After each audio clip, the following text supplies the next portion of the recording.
Namu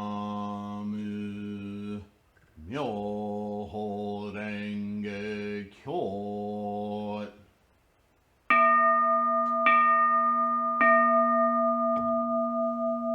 Namu Myoho Renge Kyo.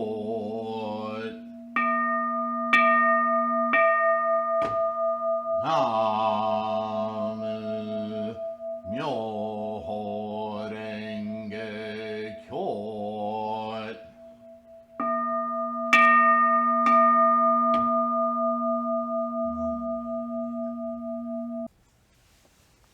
Namo Myoho Renge Kyo. Hello, thank you for being here, everyone. Just the mic. Okay. Another amazing day here on Earth. I'm seeing this summer here in Mississippi anyway, northeast Mississippi, seems like we've had multiple springs. We're still having trees and shrubs putting out blossoms. It's fascinating to me. On that note, something that's occurred to me, as some of you have been following me, been going through some karmic adjustments recently, as we all do when we practice correctly Shakyamuni's teaching of self-enlightenment. We're constantly reaching into our energetic freight train of moment-to-moment manifestation, yeah? And the habit energies that make us, the incredible, unfathomable number of energies that are constantly reinstantiating, yeah? Or manifesting from potential. And, when we first start practicing, we notice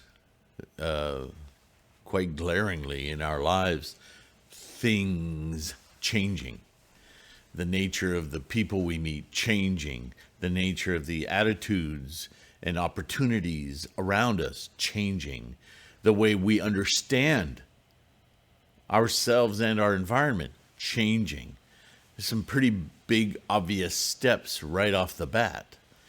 And the longer we practice, it seems like that slows down or stops altogether, or even manifests stuff that's really not fun. And a lot of us stop practicing, either from fear or fed upness. Right? I did a video called Buddhist Burnout. I've talked about this before. But it's a natural process. We don't stop or slow down our modification of our energetic freight train, right? Moment to moment, instantiating through time space. That's constantly happening. And as we practice, we're constantly sifting through, adjusting, influencing in ameliorative, I'm not sure that that's appropriate. We influence our energies toward their best affirmation, their best manifestation, their most life-affirming way, so that we can experience the wonder that is all of life in its most objectively well-expressed, undestructively expressed forms. So it follows, if you understand or even grasp a little bit this idea, karma energy plus the energies in the formations, right? And we're going to talk today in this Buddhist text, although it's used to establish Shingon Buddhism, which is full of misinformation and really backwards thinking. Still, the basis of this sutra, or this writing, the Vairochana or Bhisambodhi Sutra, this BDK English translation, is, from our old friend Shubhakarashima and his disciple, who he's convinced to rewrite it in a way that was conducive to his sectarian and ultimately his superiority, right? Ego. Yixing. Still, the conceptual language and much of the text is from previous sutras written in India to capture some early teachings of Shakyamuni Buddha. So there's value in reading it, so long as we keep our mind clear on what's going on in here. But there's an effort, especially in the first part here, which isn't so much tarnished, I would say, an effort to describe Buddha. And we talk about this all the time. You hear me talk about this all the time. That Buddha is not a person. Buddha is a state of perception, an experience of, through the mind, because Buddhism is about the mind and, right, attitude, intent. But perception is part of that attitude and intent, right? How we perceive this freight train of energy that we have, along with everything else in the entire universe, has, how it manifests, how it can manifest, how potential doesn't have judgment. Potential is potential. And so some of that potential is destructive, and it's in our lives. And this is why we chant with the view of totality that Buddha-ness gives our minds, so that we can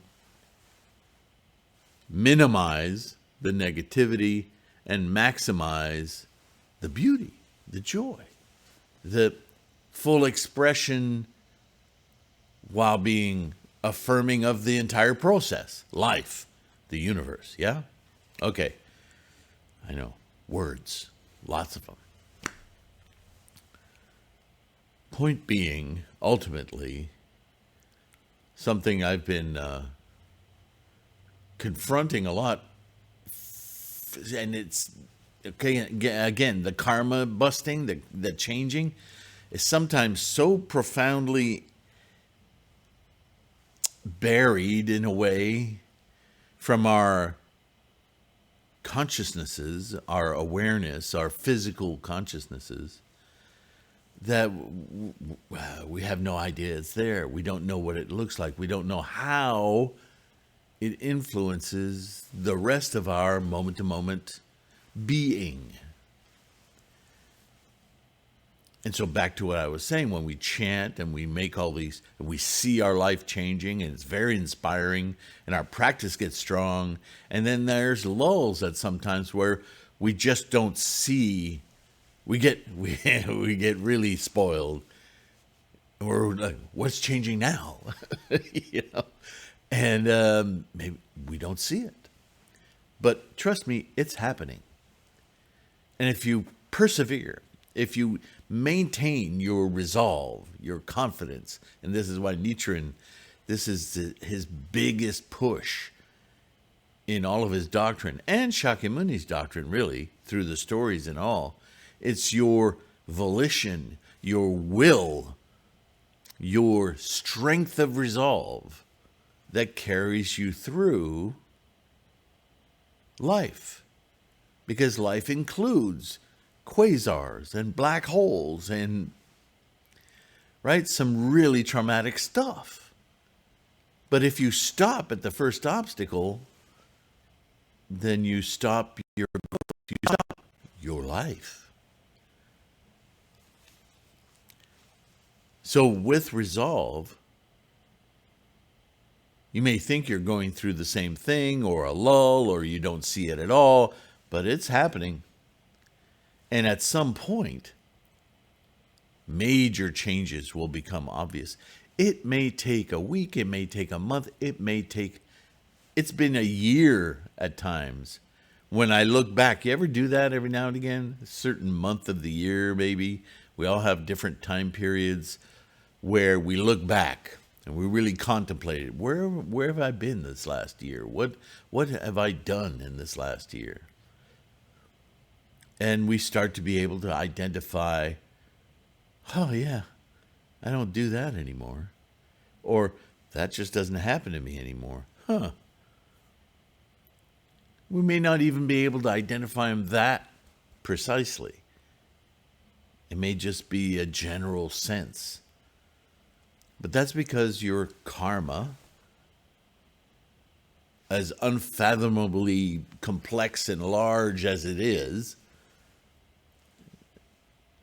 isn't something that's dramatic for your earthly senses, but more generally for your freight train of energy in general, which is just as important and will affect everything, more things, in a subtle way, not so subtle way, but it'll become more and more obvious over time. We are constantly changing anyway, even without Buddhism. But without the influence of our Buddha-ness, our recentering on the principle of life, and our integration with it fully manifest through Namo Myo Renge Kyo, right? Without that constant influence, then things tend to go back to their natural tendencies and conditions. And I know all of us have slacked off at some point. And at a later point, you start to notice, oh, I haven't experienced that in a long time. Oh yeah, I've been told about this. The old stuff starts coming back. Because those are the tendencies and conditions of the energy formations that constitute who and what we are. Without the constant influence toward life-affirming, amazing state of mind, things just, they get lazy. Things, karma, the energy that forms us. Wow, I thought this was going to be a permanent change. Well, it can be. But it takes dedication. It takes resolve. It takes confidence. It takes Buddha wisdom, yeah? Wisdom born of experience, confidence, resolve. Right? If you naturally have dry skin, you adopt certain activities, everything from ointments and creams to the way you eat certain foods, things you ingest, fish oils, whatever. You do things to minimize the dryness of your skin, and you just do it. And you know that if you stop doing it, your skin will get dry again. Well, perfect example, the karma is like this. That's why the practice is a practice. It is something we constantly and consistently do to shape the perceptive filters and experience of our minds on what it is that's going on, what it is to be.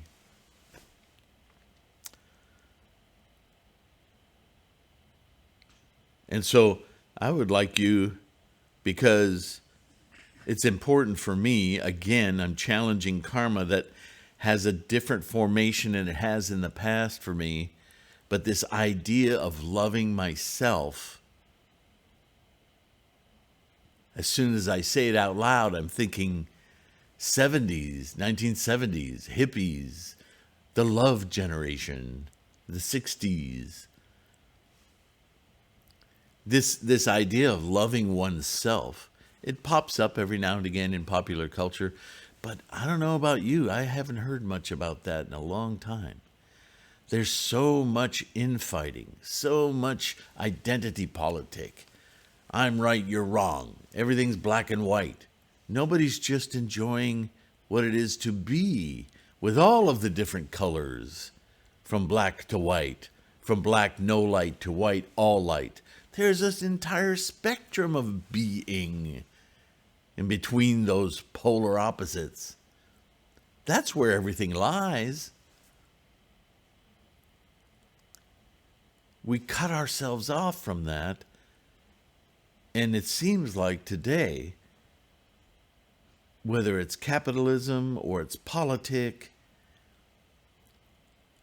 the money-making machine has found that it's far more profitable to push everyone into a black or a white than it is to accept the wonderful spectrum of colors in between. And all of that is to say, love and accept all of the various colors that you are, that I am. That's where life is, everywhere in the middle. Whether you see the Big Bang as the initiation of the universe or a great expansion long after the initiation of the universe, perceive that. We can argue, I suppose, I'd rather discuss the variations of perception of that universe, but take in the entirety of the universe, the entirety of your life. All of it is amazing, even the not so good. It's an indication of the energies that you're manifesting. Right? Universe happens for us, not to us. We're not victims. We're experiential minds. If you don't like something, change it. Seriously. But in the meantime, love it. Love yourself. Easy words to say, but difficult in practice. But I think it's another way of reminding ourselves how our constant practice of chanting, beginning every day with the openness of mind, Namo Myo Renge Kyo, and closing every day with the acknowledgement that we've experienced fully everything that is experienceable in our particular set of karma in that day, that it has taught us, that it has shown us, that we have to reflect upon, so that when we go to bed and dream, our mind can sort through the entire day and collect the information that's inspiring of loving ourselves and eschew the unnecessary information that just minor obstacles in our perception. It's really what we do with our dreams. We're sorting through stuff. Quite creatively at times, yeah. So,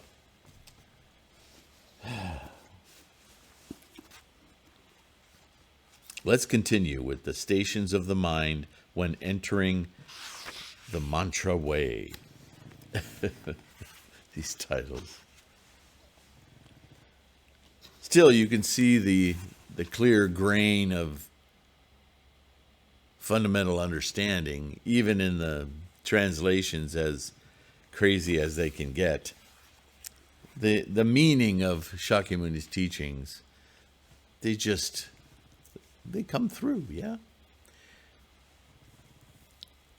Especially these older sutras, because now we have the benefit, being modern peoples, quote unquote modern, just indication of the era that we're in, the age of degeneration. With our practice of Lotus Sutra Buddhism, we awaken a critical understanding of the nature of life. So when we go back and we study earlier sutras, we can see the building blocks. And we can see them so much more clearly because we're already at the level of self-enlightenment, which is not the level taught in these teachings. So what we're seeing is the more raw building blocks. And it can be fascinating to see how, with language, there's such a struggle to try to capture these ideas, but it makes them more obvious because we know where they're headed. And in a way, it's very securing. Oh, I do understand. I get where this was going. Of course he says this. Right? Because we already know. But it's very reassuring to know that we're not just guiding our understanding of Buddhism by one teacher or one book or one sutra. Just as Shakyamuni told his students, study broadly all of Buddhist and non-Buddhist teachings at that time, right? Which were still Brahmanic. So we go on. Then the Vajradhara, the Lord of Mysteries, who was seated in the assembly, said to the Buddha, quote, "World-honored one, how did the Tathagata, worthy of full, and at that time, an arhat, fully disconnected from desire, which at that time was the ultimate, right? So they refer to the Buddha as arhat-like. Well, he was way beyond arhat. We know this now, but they're still using the term then. And perfectly all-knowing Samyaka Sambuddha obtained the knowledge of an omniscient one, a Shravana Jnana. So now we're talking about lower worlds, right? Learning and realization. Shravaka, Prataka Buddha, Arhat. This is all Hinayana terms. Why is it in this Mahayana Sutra? Moving on. Having obtained the knowledge of an omniscient one, he expounds it extensively and disseminates it for the sake of immeasurable beings, proclaiming the knowledge of an omniscient one in accordance with the various destinies, various inclinations, and various means and ways, teaching either the path of Shravaka vehicle, or the path of Pratyeka Buddha vehicle, or the path of the great vehicle, Mahayana. So not unaware of Mahayana, but still using older terms. Or the path of knowledge of the 5 supernatural faculties, or the method for aspiring to birth among gods, or the methods for birth among humans, or as a Naga, a Yaksha, or a Gandhavra, Gandharva, wow, through to teaching the method for birth as a Mahoraga. Should there be any being who ought to be delivered by a Buddha, then the Tathagata assumes the form of a Buddha. That's a very interesting statement there. Alternatively, he may assume the form of a Shravaka, or he may assume the form of a Parataka Buddha, or the form of a Bodhisattva, or the form of the god Brahma, or the form of Narayana, or the Vaisravana, through to the form of a Maharaja, a human, a non-human, and so on, conforming with the speech of each and abiding in various modes of conduct. And yet this path of knowledge of an omniscient one is of one taste, namely the taste of the Tathagata's liberation. Now that was a lot of word salad, right? But let's take a look at what it's actually saying. First of all, I think it's a glaring point of conversation that there's a distinction made here between the Tathagata and the Buddha. Oh, they're not the same? Right? We would have from later literature in Mahayana the idea presented to us, certainly by lots of groups, right? Secular groups as well as sects, that Tathagata is just another name for Buddha. Just like Bhagavan, or World Enlightened One, or the Thus Come One. But I like the Thus Come One translation, for my mind, is more accurate. And here's why I say this, because it's very clear. Should there be any being who ought to be delivered by a Buddha, then the Tathagata assumes the form of a Buddha. Alternatively, may assume the form of a Shravaka, Parataka Buddha, so on and so forth. This is, in words, that very struggle of understanding that Tathagata is the nature of the engine of life. It's pointing to formation, not form. It's pointing to the energies that collect. Or more accurately, the process of those energies that collect.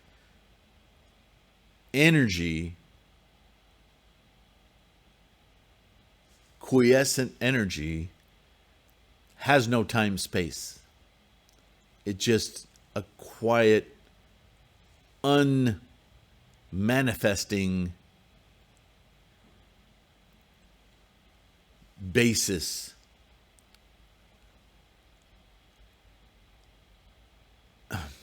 There's really nothing physical that I can compare it to, because it's pre-physical.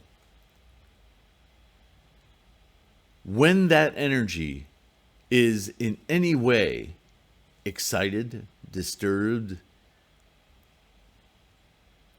when something is happening, when energies begin to interrelate, to combine, to repel, to act, energy plus action, karma begins. So karma, at its very simplest form, is an expressive potential of tendencies and conditions. Right? When something is inert, it's because it reacts with nothing else. But if there's a reaction, then that reaction has characteristics. And those characteristics are forms of formations, and those formations present tendencies and conditions. We're talking very, very, very we're into quantum fields now. Areas where things can happen, may be happening, but are not yet perceivable. They're not formed. They are perhaps forming, and the nature of those formations isn't detectable until forms precipitate from them. This difficult to understand but obviously extant beginning point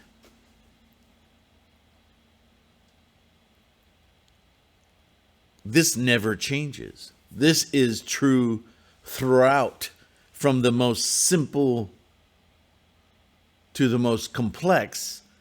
Everything begins here. Tathagata.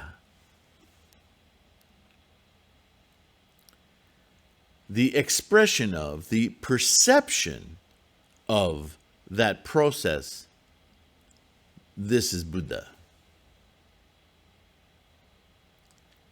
Now, if you missed it, the perception can only occur in one place, the mind. And by the time the mind emerges from this process, it's wildly immense, unfathomably immense. So many formations forming, becoming form, being, have to occur in order to have the complexity, the self-replicating complexity, and continuously growing and changing, arising, decaying, and disappearing in this cycle, and we hear that word a lot in Buddhism, this engine. So much complexity has to manifest in order for a mind to emerge. Sentience isn't there from the beginning. This is just a process like a nuclear, what do they call it? A runaway reaction. And at a certain point, consciousnesses develop, consciousnesses of simply experiencing the experience, experiencing the formations, the forms, and then that complexity engages a mind that can collectively experience not only its local manifestation, but the entirety of the process. That is Buddha.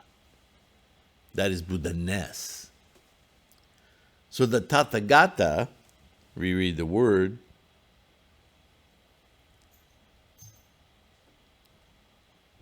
assumes the form of a Buddha, or a human, or a Shravaka, or a teacher, or a learner, or a bodhisattva, or name it.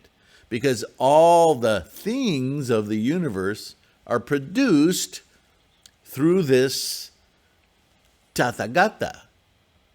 That's why it's innate in all of us, because we're constructed. Everything is constructed of it.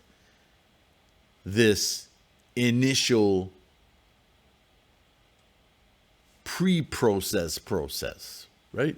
Formations is a weird thing to consider, to think about. What is formation? It's not form, but it's not form, right? Sounding like a Buddhist again. It's a transition. It's a transition and a collection. It's a collection of tendencies and conditions that spew out formations, forms, characteristics. Yeah, this is what he's talking about. It's fascinating to read that in a language that doesn't have that specificity, but is trying desperately with words to point to this amazing process. Yeah. And then he says, and yet this path of the knowledge of an omniscient one, the perception of this process, is of one taste, one sort. The taste of the Tathagata's liberation. What is that? What is the Tathagata's liberation? If you and I don't have a mind to perceive, right? And human and sentient beings haven't been extant since the universe, time, and space itself began, right? We came much billions and billions of years later. We started to be sentient, yeah? And we can argue about evolution all you want. Not necessary for this point to make sense. Just know that our sentient minds didn't come in the first formations of the universe. They came much later, right? After much, much development. Had this sentient not yet occurred, or think back in time to when it hadn't yet occurred, the Tathagata process couldn't be expressed as a Buddha, a Shravaka, a Pratyeka, because that wasn't there. It wasn't amongst the potentials and manifestations of energies yet. So there was no perceiver. There was no one to witness, no sentient mind to consider. It was simply happening. So in a way, you could say that the Tathagata-ness of life was locked away. Simply a process, unwitnessed. But we, with our sentient minds, can, through our experience of the entirety of the process, Namo Myoho Renge Kyo, we can sense, witness, observe the amazing and constant churning out of conditions and tendencies and become aware of Tathagata, the thus come one. And because it's now come to the mind, it's perceivable, it's witnessable, it is liberated from its hidden role, from its hidden, the engine of formations is now witnessed. And you could say that it has been liberated from its hidden role in the engine of life of the universe. It makes sense, yeah? And yet this path of knowledge, does a rock have knowledge? No, a sentient mind has knowledge. Of an omniscient one, someone who perceives reality, the process, the witness, the observer, an omniscient one, is of one taste. There's just one answer here, namely the taste of the Tathagata's liberation, the experience of Buddha-ness, the acknowledgement, the perception, the constant reminder of this engine of life. My friends, this is the core of Buddhism, because the enlightenment comes from knowing this, experiencing this, completely relegating our total fascination and attachment and collection and misery and so on and so forth, is completely belittled. It's to the point of it hardly needs acknowledgement. because that fascination is so base, tiny, immediate. It's still there. The chair doesn't disappear when I get this enlightenment. But my perception of the chair within the whole of the universe makes the chair an interesting bauble. I don't care that it's a Louis XV and I spent entirely too much money on honing it. It's just something that this universal engine of life produced for a moment. It will decay, it will go away, and for this moment, I can enjoy having it, but I enjoy having it not as a chair or Louis XV or the amount of money I spend on it. I can enjoy having it as participating in this incredible life-producing process that is the universe. How amazing, how wonderful to be a part of. Self-love, you love. Now we're getting to the root of what love means. It's not about ownership. It's not about fear of loss. We equate those things with love, but we're missing the boat. That's earthly samsaric love. That's just lust for stuff. That would be a t-shirt. Ugh. Lust for stuff. It pretty much describes the world today, doesn't it? The lust isn't needed. The stuff is always happening, including ourselves. And so we become much more appreciative, even with our earthly existence, compassionate. Because this realization is so immense, so powerful, that to not have it is really sad, because if you don't have it, you're trapped. You're trapped in that attachment place where the chair is so important. The chair's fun. The chair can be enjoyed until it can't. But that's okay. There are other chairs.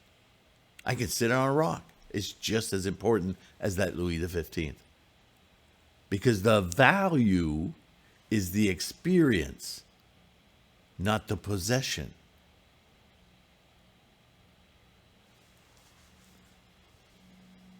Let's go on a little further.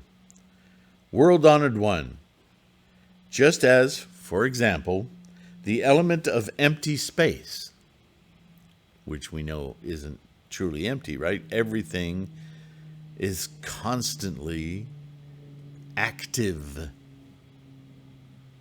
right? We just fairly recently in history figured out that all of the matter, the stuff in the universe,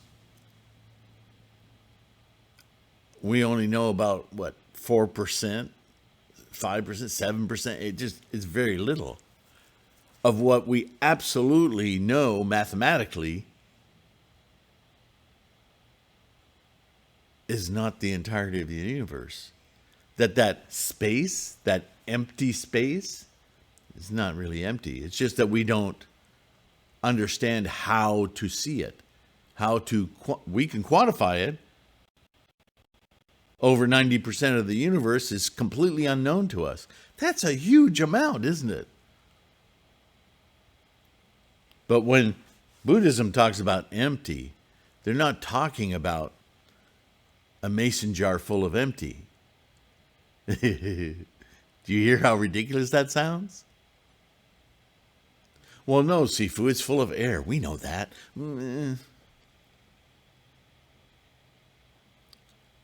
let's go with that.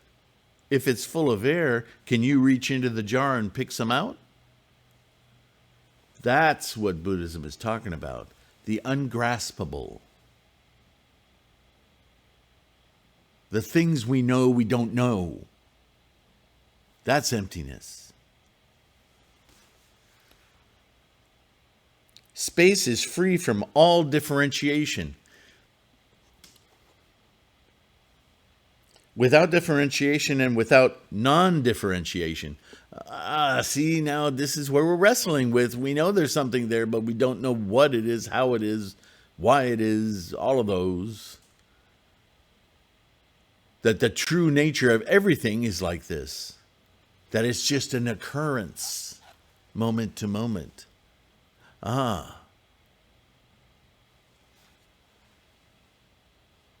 So too is the knowledge of an omniscient one, free from all differentiation, without differentiation, and without non-differentiation.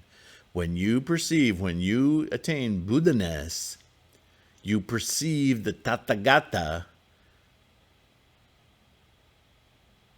that is equanimous. Everything is of what it isn't of. Formation, not form. Form from formation. Formation, no form. But it has to be there. Otherwise, form wouldn't be without formation. So what is formation? It's everything. This is tough with words, yeah? World honored one. Just as, for example, the great earth is the support of all beings, so too is the knowledge of an omniscient one the support of gods, humans, asuras. Right? What is he saying there?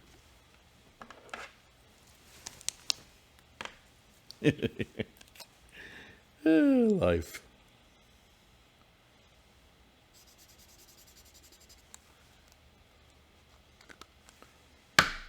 So this is just another acknowledgement that Tathagata is the engine of formations, of life. It's fascinating stuff. Thanks for joining me. Thanks for being here. Thanks for liking, subscribing. Patrons, you guys are awesome, as I always say. Thank you for listening, downloading the free audio podcast, all the various ways you can support this endeavor, and most of all, your practice. Thank you for that. All right? Take care of your health. Be kind to yourself. Love yourself. And I'll see you in the next one. Bye for now.